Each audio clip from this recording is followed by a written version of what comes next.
Welcome to the Single and Mighty podcast for single parents leading mighty lives. I'm Lindsay Carlson, and today we're going to talk to my co-host, Carmel Ecker. Carmel has a single parent story that many of us can relate to. She went the traditional route. She found someone that she fell in love with and dated for a long time. She eventually got married and eventually had a child. Her goal and her dream were to keep the marriage forever. Divorce wasn't even an option. That was the dream until it wasn't. Eventually, she had to stare truth right in the face. It wasn't working, and she had a tough choice to make. As a result, Carmel went through some really hard choices that led to the life she's leading now, where she follows her passion and helps other people create a better life for themselves. Carmel's created an awesome life so far, and she sees being a single parent as one of the best things that's ever happened to her. And for that reason, I know she'll inspire you. So without further ado, here's Carmel. 2, 1.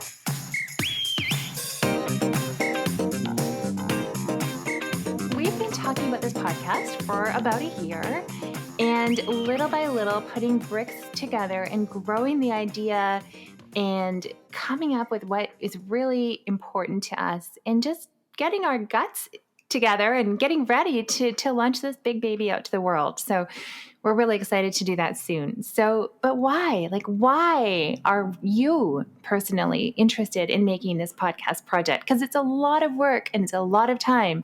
So what is it? What's in it, for you? Yeah, I guess at the core, I want to tell a different single parent story. We have this stereotype in the world. There's a different one for single moms as for single dads, right? You get the stereotype of the broke, stressed out, burnt out single mom who's struggling. And then on the other hand, we've got the Disney dad, who just walks out and doesn't support his kids and those stereotypes are not helpful. And in many cases, they're simply not true.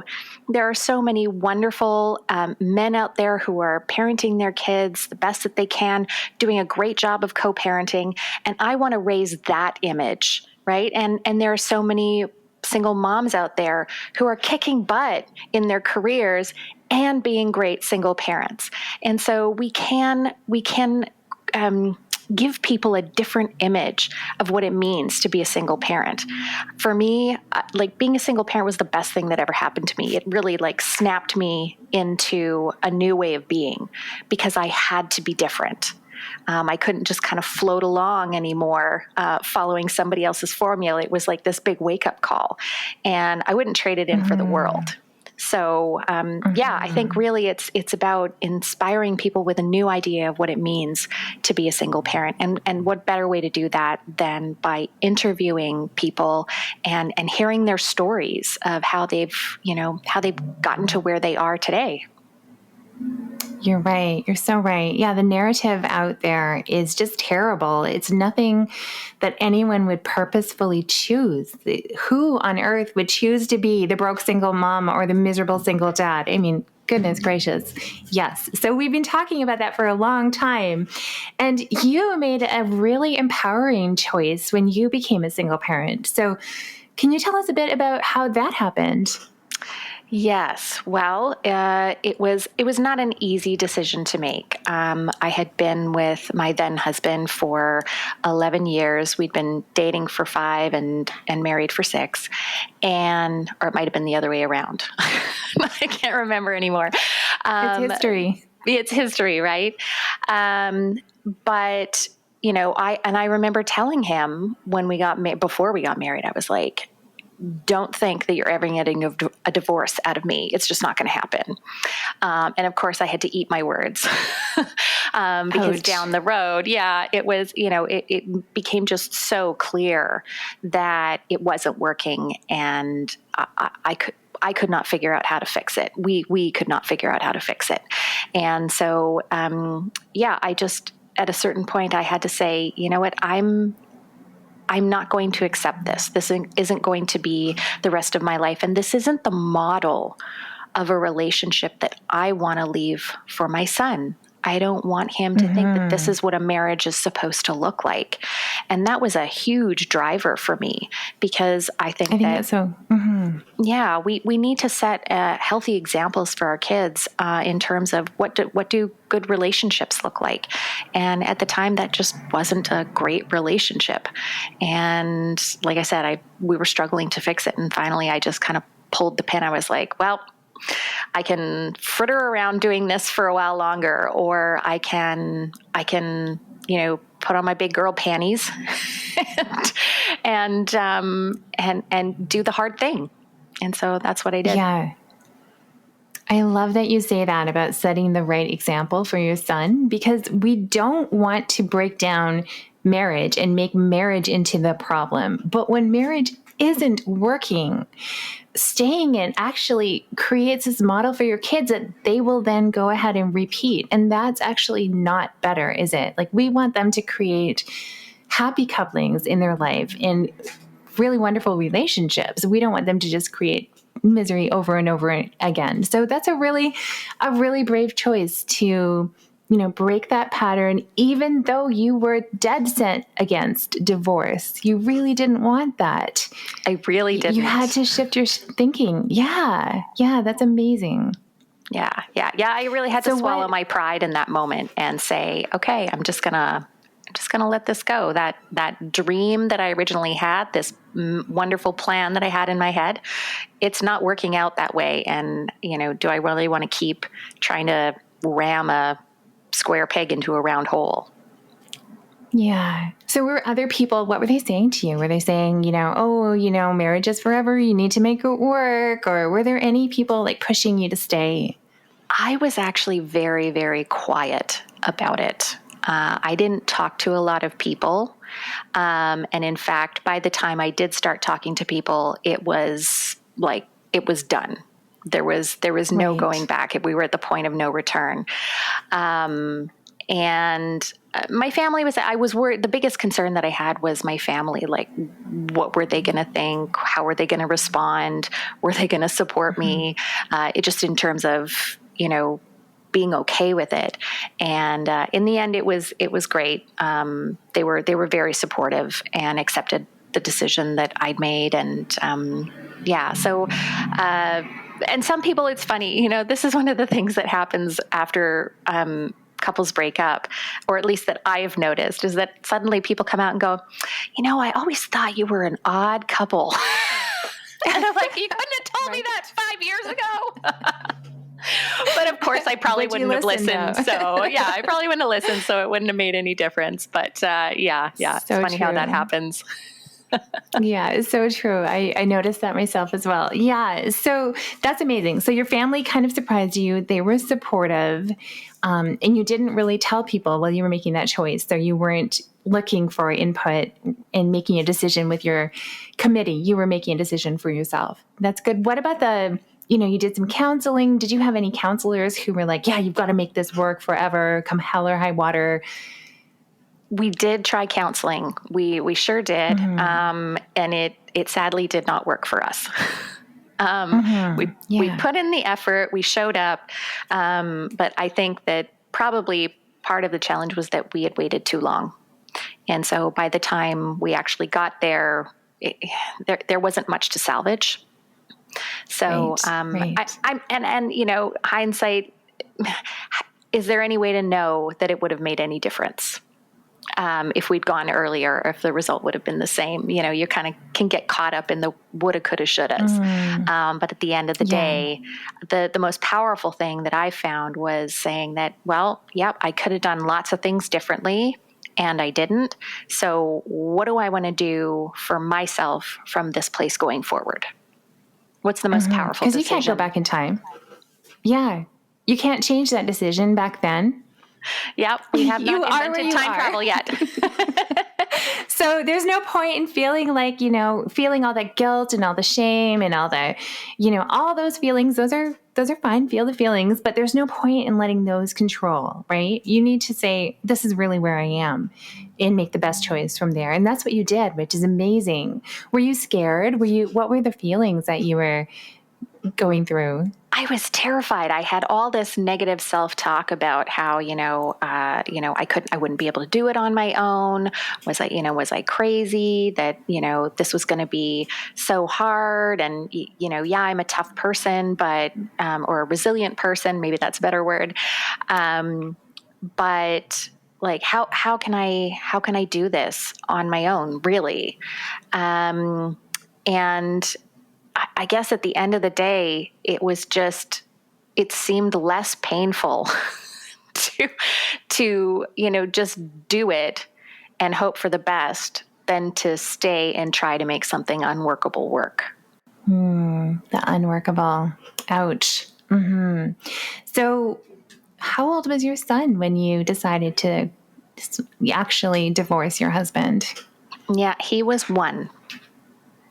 He was 1 when we separated. Hard. So it's a really tough time. And I don't think there's ever an easy time for it when you have kids. There's just different kinds of challenges. So when they're older, there's the emotional response that they have of, oh my God, like my world's being torn apart, potentially, depending on the kids, right? Whereas when they're younger, they don't understand what's going on, but there's so much work at that age, right? And so when when you've got them on your own for long periods of time, it's exhausting, frankly. It's really, really exhausting. Yeah, there's no sort of like second person to tag team with. So what are some of the ways that you dealt with that? How did you get through those toddler years when it was 100% you, when it was you at the time? So, and our agreement was, I had our son 85% of the time, so all through the week and every other weekend. And that's still the case today.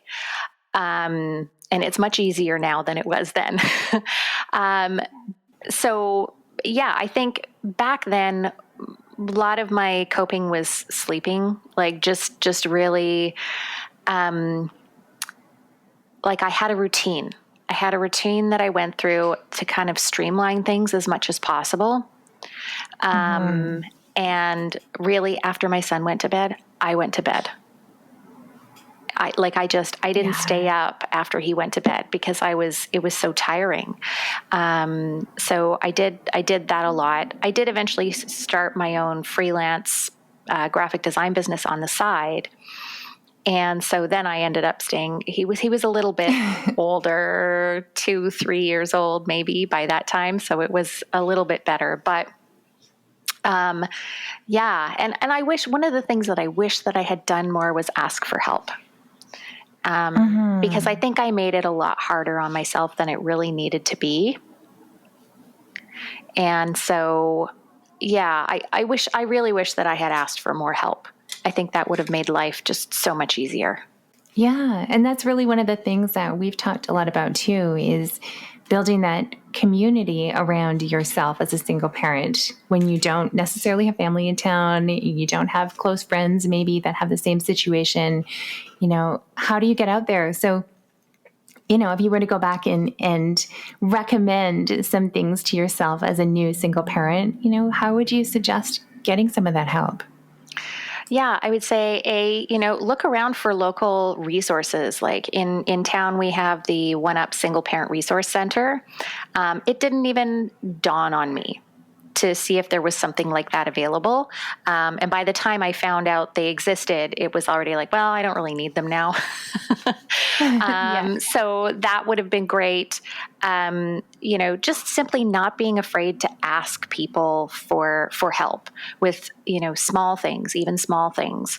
Can you watch my son while I go grocery shopping or something? Just getting some relief and some support and not feeling so alone. And then also, right now we're in such a great time. There are so many different like Facebook groups and things like that where you can share and ask for support. I wish I'd found some of those groups earlier, and really started to connect with other single parents and just, feel less like I was alone. I think that would have been massively helpful. But one of the things that I did do, that I I think made a huge difference was actually hiring a life coach, because she really helped me get from focusing on my problems and, gosh, what am I going to do with all of these challenges? And start looking up into the future of, okay, I get I have these challenges. But what do I want to create? What's on the other side of these challenges? And can I focus on that instead? And that was massively helpful. So what are some of the shifts that started to happen after you started working with a life coach? Like, what did you start to build at that point? I started to see more possibilities, which was really, really huge. I had thought for years that, I kind of want to open my own business, but I don't know. I don't know if that's something that I could really do full time. Am I really capable of that?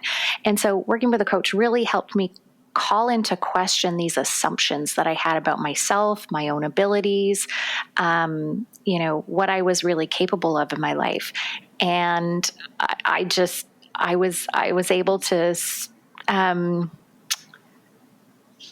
within 3 months, I'll put it this way. Within 3 months, I was able to go from thinking, oh my God, I'll never be able to open a business, to actually opening the business. Going out into the world and saying, this is what I'm doing, hire me. And I had a website and yeah. So, that takes a huge mindset shift going from, and I had this thought process in my head of, people in my family are not entrepreneurs. That's literally what I thought, which is crazy because my family is full of business owners and entrepreneurs. My dad had his own business. My grandfather was a farmer, which that's running a business. I have an aunt and uncle that have a tax shop. I have another aunt and uncle that run a restaurant. So it's not like we don't do that. And I don't know. They start coming out of the woodwork. Yeah. So when I really started to look at the reality of my life, it was like, well, that's a crap story that I've been telling myself. Why would I do that?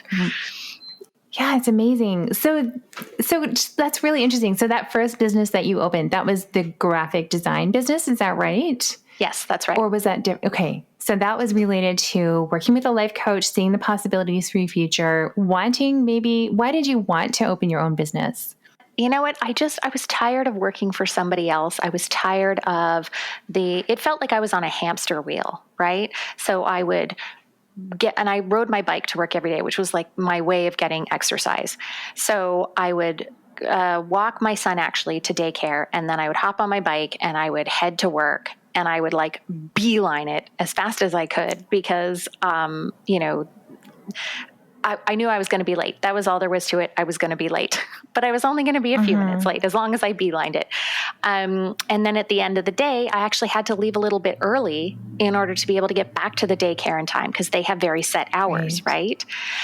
And this whole hamster wheel of, rush to get him out the door, get my son out the door, which, I don't know if you've ever tried to get a 3-year-old out the door in the morning. Of course you have. You know that's crazy, right? They just, they put on when they put on their shoes, it takes 5 or 10 minutes to make it happen. It's just how is this possible? To rush them. No, and you don't. And so I actually started to feel God, is this the parent that I'm going to be?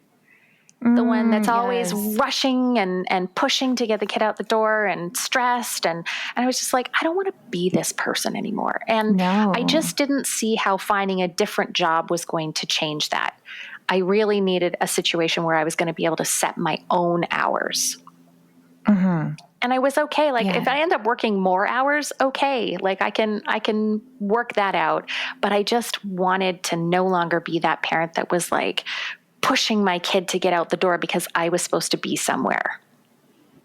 Yeah, it's so hard. And I have so much respect for tons and tons of single parents who are doing that. I mean, there's nothing wrong with that. It's just harder. It's harder when you don't have flexibility, whether you're working for someone else or not. I mean, those people that you're working for, they might have flexibility for you. I've known single parents who have figured it out that way. And I've known entrepreneurs who are stuck in their 9 to 5 because they created that for themselves too. And that's hard too.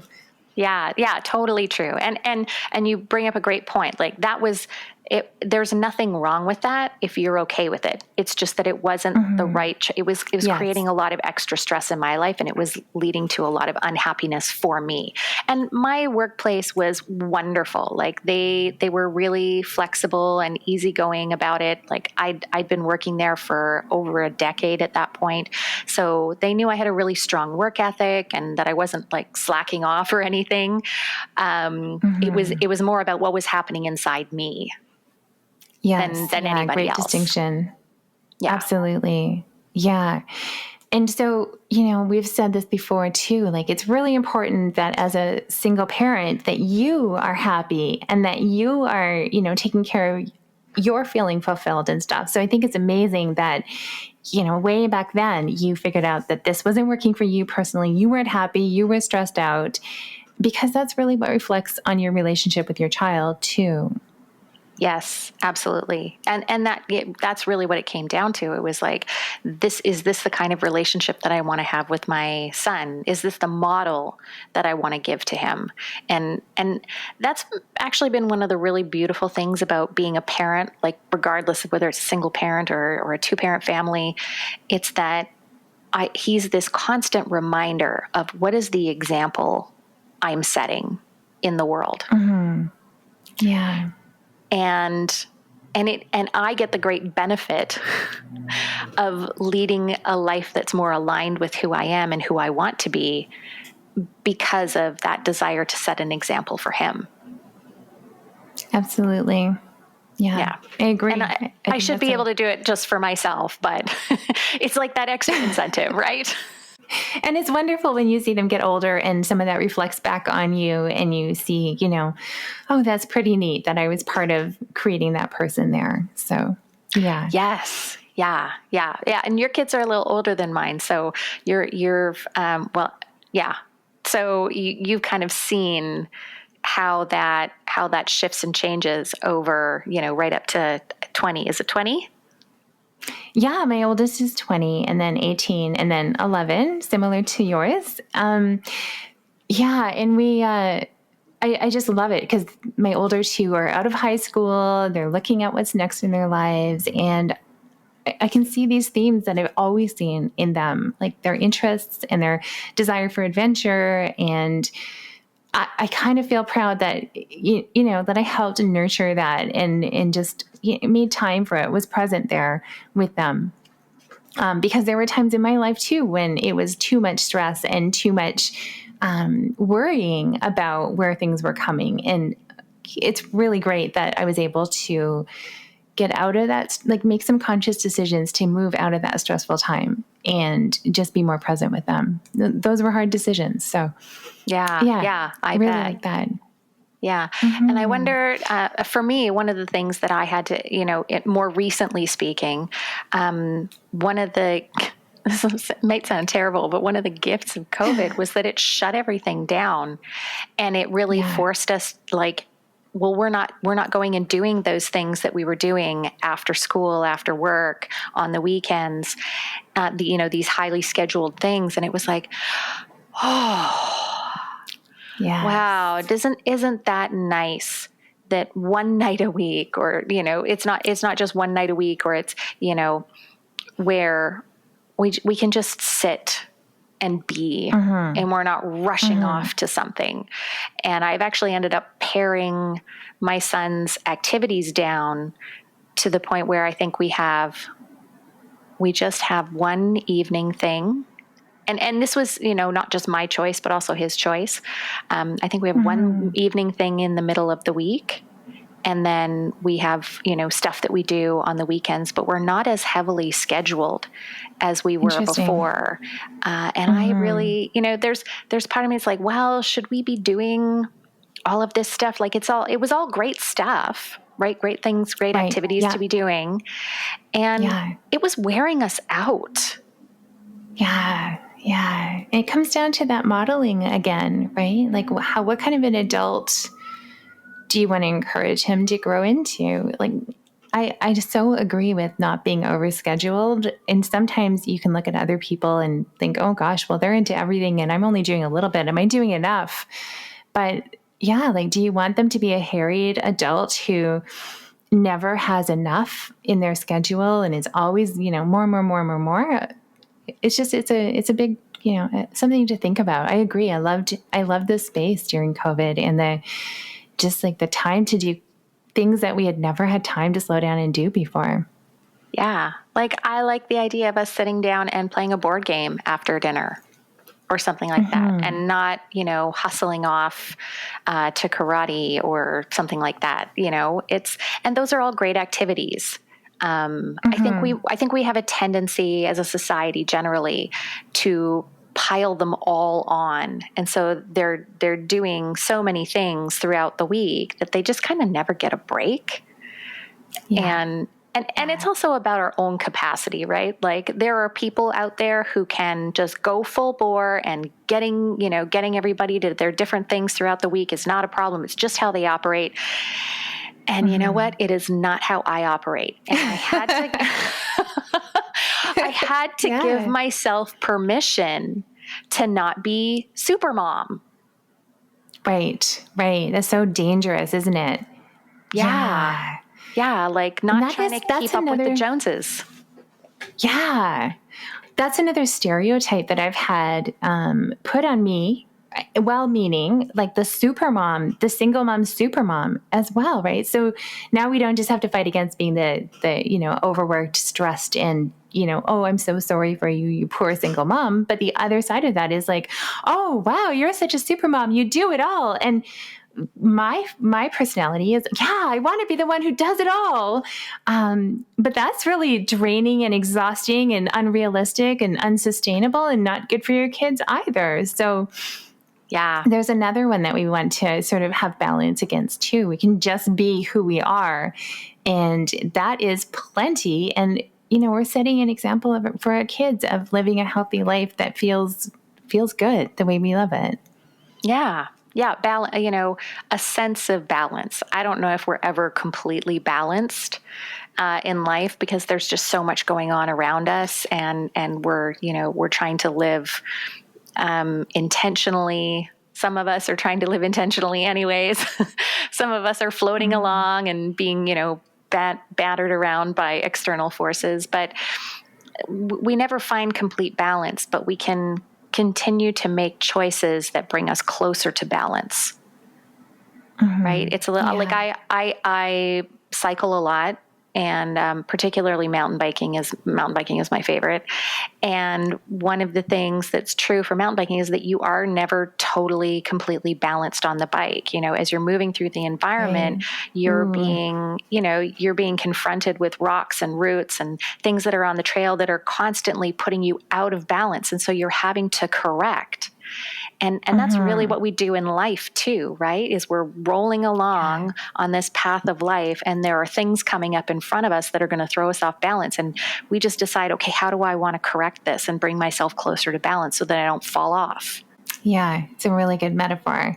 And that is one of the amazing things about you, Carmel. I have to say, you are going after so many things you want in life, and I love it so much. So tell us about all the things, especially like the mountain biking, and what do you do now for a living, and what are you like running in your world?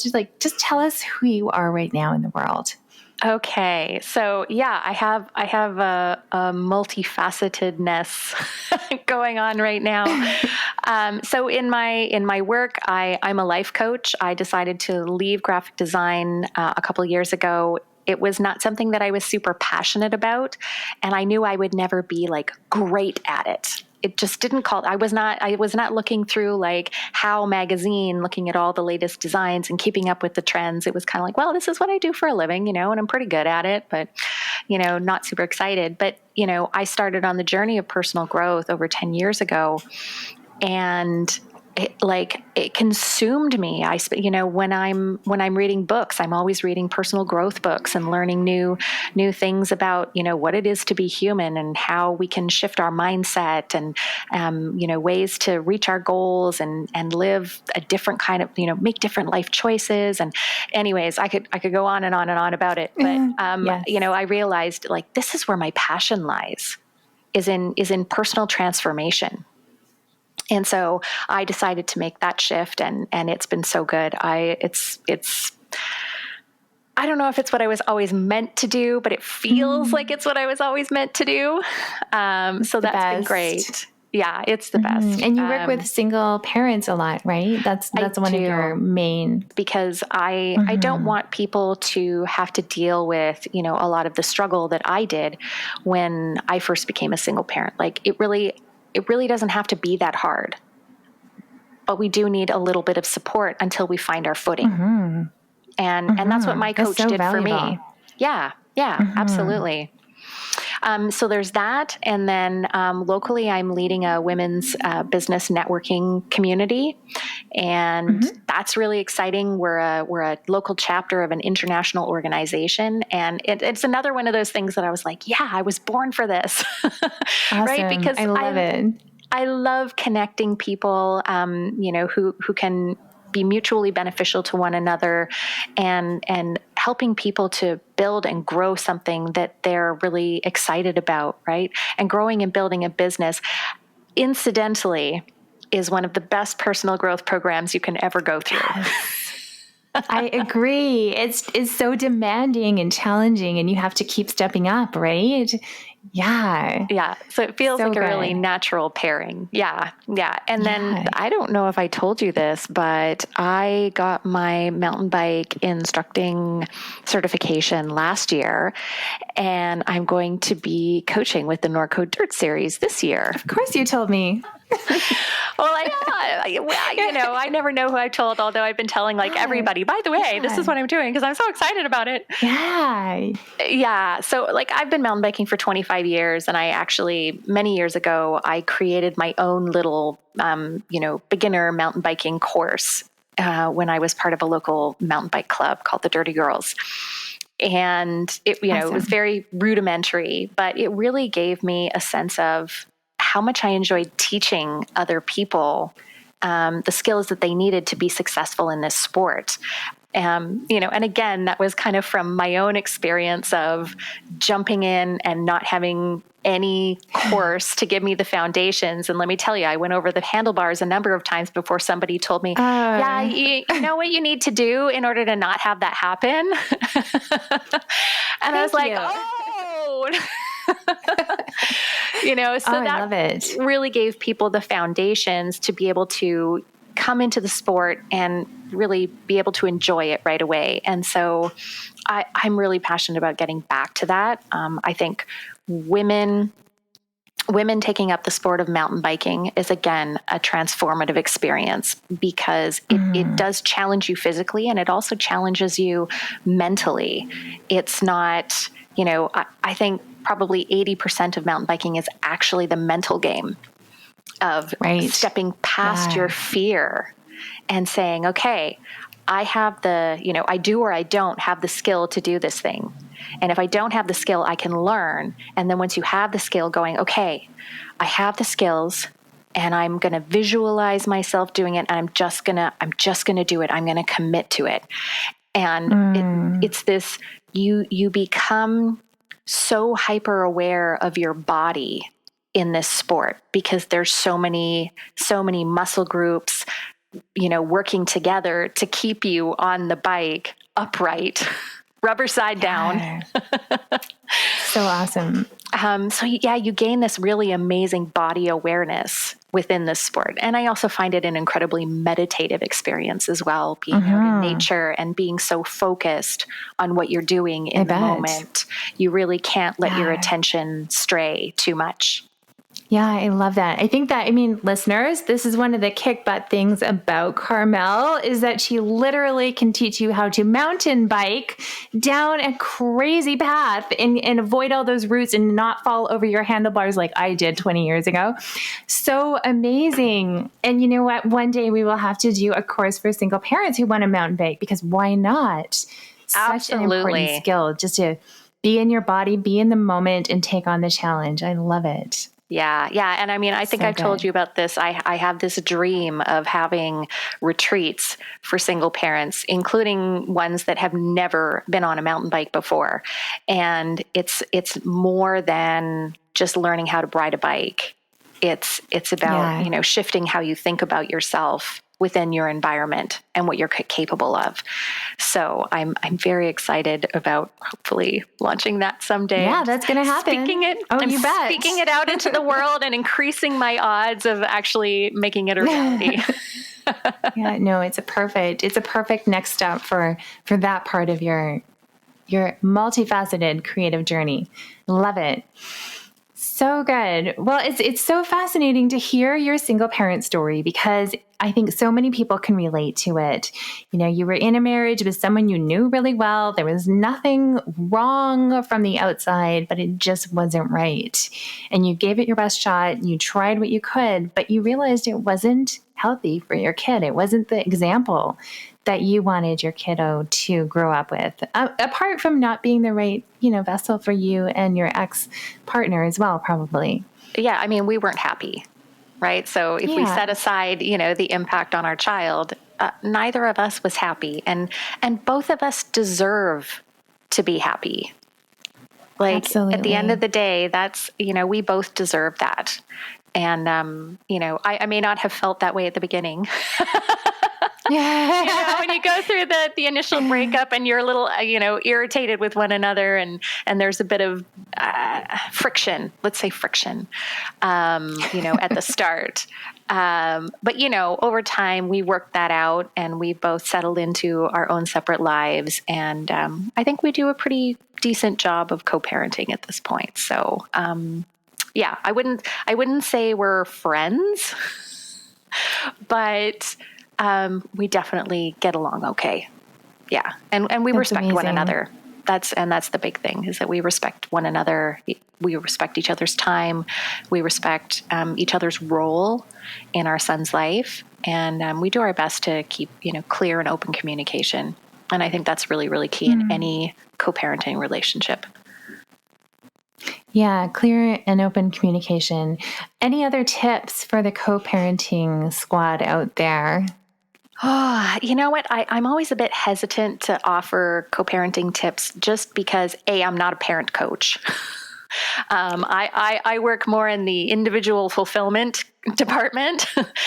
And also, there are just so many different kinds of relationships out there. Like you've got couples that, the breakup is amicable and they get along really well and they have the odd stumble, but on the whole, it's okay. And then you've got very acrimonious breakups.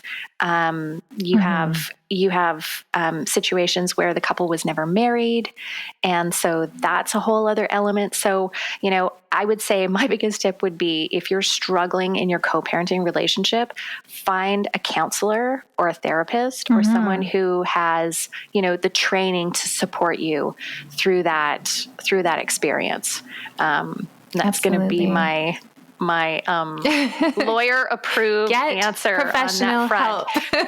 But I will say this. One of the things that did help me personally in the developing the kind of relationship that I wanted to have with my ex-husband was to choose how I wanted to show up and to not be reactive to the choices that he made. Because me being frustrated and angry, or, taking things personally, was really not going to foster a positive relationship. And so I decided, you know what? When he comes to the door, no matter what's been going on, I am going to show up with a smile on my face and, be happy to see him, be happy to see my son. And that's just the way that it's going to go. And I love that. So that became, my personal choice. And was it tough sometimes? Heck yeah. Some days I was smiling through gritted teeth. Yeah. But at the end of the day, I was making a conscious choice of how I wanted to show up. And again, just to be super, super clear, we had we weren't dealing with narcissism or any kind of abuse or anything like that. So it was it was the kind of situation where there weren't extenuating circumstances. Yeah. Yeah, I love that. And I've dealt with all the extenuating circumstances myself. And it's the same thing. It comes down to those personal, that's all you can control is those personal choices. So your boundaries, who you're going to be, and not being reactive to the other person. I think that's great advice across the board from what I've seen. So I love that. Yeah. Awesome. I was just going to say, adding on to your idea of boundaries, really, and that's just simply like what's okay and what's not okay, right? Just making sure we're working with the same definition. Good definition. Yeah. And, when you're dealing with someone who doesn't respect your boundaries, I think there's another level of support that you need in order to navigate that, because that can be extremely challenging. And I don't know, did you deal with that? Oh, heck yes. Oh, heck yes. We will talk about that. Teaser for the next episode. So for all of you who didn't have the not gentle, but like the fairly amicable, outcome of your relationship breakup, I can definitely talk about that. I have seen the other side. But regardless, that's what I think is so great about us as a pair of hosts for this show, is that there are all the stories all the way along the spectrum and off the spectrum of different types of parenting relationships and different types of couple relationships. And, I think we all need to see positive outcomes and a more realistic story being told. I know some really amazing single moms and single dads who don't even own up to it in their professional lives. They don't share that part of their story. They don't want anyone to know that they're a solo parent or a single parent, because there's just such a negative stereotype out there. And I think if we all banded together and showed that we're all single parents, there would be a different story, and people would look up to the single parents and say, wow, that's pretty amazing.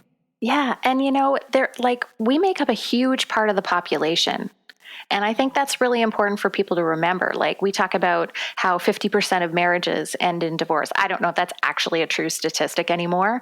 But, and yet there's this, we talk about divorce, we're all, we talk about divorce, but then, single parenting is like this hush hush thing that we don't want to, because it limits us, it limits our potential, it limits, and it really just doesn't have to. And we make up 20% of families in Canada and the US, and I would say probably worldwide, but I haven't confirmed that. But at least 20% of families in Canada and the US are single parent families. That's a huge chunk of the population. Huge.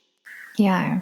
And it needs, I think we need, just to be recognized for being a completely viable option, and having kids who are well parented and well loved and in happy homes, even though they don't match the textbook description. That is so outdated that we just need to rewrite that book. Yeah. And I think kids from single parent homes can actually be better equipped to deal with the world, because you know what, as a single parent, I'm not going to do all the things, right? I'm not going to be the person who does everything in the house, because I'm the only adult here. And you know what? I want some freaking help. And you're old enough to fold your own laundry, to wash some dishes, to like vacuum the floors, to make your lunch, right? So it creates more motivation for me as a parent to get him doing things that he's going to need to do when he goes out of the home, versus, it's just easier if I do it myself. If I'm in a partnered relationship where, it's fairly equitable, then I might be more incentivized to just, it's just easier if I do it. Whereas, in my situation, I'm like, heck no, you can do that yourself. You can do it badly. I don't care. Just do it. I love it. You'll get better. You'll improve. Yeah, there's all the different outcomes, right? Oh my goodness. We could go on and on and on about that. There's so many things. But Carmel, it's been fantastic just sort of hearing your backstory and understanding where you're coming from. for this podcast. I know we've personally talked about it so much that, like we could have avoided telling our own stories on this podcast, but I think our stories are important here too. So I'm glad we're able to share them. Yeah. Is there anything else that you wanted to mention before we sign off for the day? You know what? I just kind of want to reiterate that really at the end of the day, my mission here is to just tell different stories than the ones that are being told out there about single parents and help people see that we are incredibly powerful and that, the negative stories, there might be, there's definitely those that exist. But it's not all of us. I don't want to be stereotyped. Who wants to be stereotyped? There are no good stereotypes out there, and there's only a handful of people who match it. So and in addition to that, when we talk about the success of single parents, it inspires others to live up to that and say, wow, that's possible for me. Yes. Yeah. I really love that. You're right. Absolutely. We need to set examples for each other and keep challenging each other to see what else is possible. I love it. Hey, so we have some lightning round questions that we're asking all guests at the end of our shows, and we may as well ask each other as well. So I hate to spring this on you. Actually, I don't hate springing this on you. I love it. All right. I'm going to grab a couple of them. Single parenting. Single parenting is, can you finish the sentence? Oh, yeah. This is an easy one. The best thing that ever happened to me. That's amazing. Awesome. Yeah. What's one tradition or ritual that you have with your kiddo in your home now that you're a single parent? Ooh, a tradition. Well, we, you know what? So some families do like Easter baskets, but what I end up doing is I hide little chocolates like Easter bunnies and eggs. I hide them all over the house, and then we go and we kind of find them together. Nice. But sometimes one of the cool things about it is that like I literally hide them everywhere. So at any point during the year, we might find another egg or another bunny like 6 months later. I love that. Because I don't tell him if he misses one, he's just missed it. I used to look for them the next day and the day after. I just used to hope that I would find them. So for you to do that on purpose, oh, you're my hero. So good. Awesome. And last question, what's the most beneficial habit you have right now? The most beneficial habit. Okay, so this is going to seem really, really simple and mundane, but I always make sure that the dishes are done at the end of the day because I hate. Oh, actually, I'm going to expand this. So it's making sure that the kitchen is clean, the dishes are done at the end of the day because I hate getting up in the morning and having to clean my kitchen before I start my day. I hate that. And the other thing that I did was create a kind of a system for food for the week. So on like Wednesdays, we meal plan. On Thursday or Friday, we go grocery shopping, and then we're set for the week. And I never used to do that. I would always like buy a bunch of stuff, hope that I had bought enough of the right things that I would be able to make something every day of the week. What do I have in the fridge? Yes. It's exactly what every day was like. And it was awful. It was so awful. And now, because I plan it, I cook 3, maybe 4 days of the week. The rest of the week we have leftovers. So, and I don't like cooking. I don't hate it, but I don't much like it. So I like to cook as little as possible. So those two things have been really, really helpful. Like just making sure that things are cleaned at the end of the day, no matter how tired I am, so that I'm not dragging that mess into the next day. And then like just following that system for having my meals ready. I don't do food prep. I just make sure that I know what we're eating through the whole week so that I have everything I need and I'm not looking into the fridge at the end of my workday and going, oh, what should we eat for dinner tonight? Right. And calling for pizza. Yes, because it sucks so bad. So those were two really helpful habits that I put into place that I'm rather proud of. Awesome. I love it. I am all about that. Anything you can add a system to or automate. Oh my goodness. You are, 100% singing my song. Love it. Awesome. Well, thank you so much for being a guest today. And I really can't wait to record more of these shows together. This has been fantastic. Yes, me too. It's been so great interviewing. I mean, we've had some really wonderful people that we've interviewed, and I can't wait. I can't wait to release them all. I know. So fun. We want you to know that this podcast is about more than interesting and inspiring stories. It's really about you and helping you make a real change in your life. So before you move on with your day, think of one thing that you heard on today's podcast that you can start doing now or do differently, and make a plan to do it.